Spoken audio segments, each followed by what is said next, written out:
আমি একটা মেয়ে হয়ে বলতেছি, ছেলেরা আসলেই অনেক বেশি ভালোবাসে। কেউ মানুক বা না মানুক, আমি এই কথাটা মানি।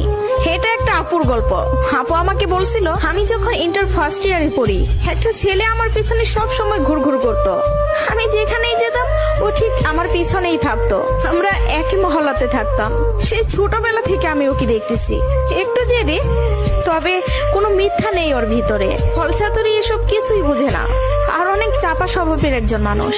কষ্ট হলেও মুখ থেকে কোনো কথা বের করে না। ওই যে একটা কথা আছে না, বুক ফাটে তো মুখ ফুটে না।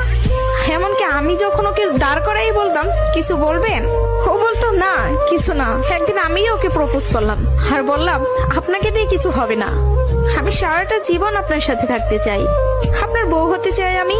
কখনো দূরে সরাই দিবেন না তো? জীবনে যা কিছুই হয়ে যাক, আপনি আমার পাশে থাকবেন, কখনো আমাকে একা ফেলে যাবেন না। যদি এই ওয়াদা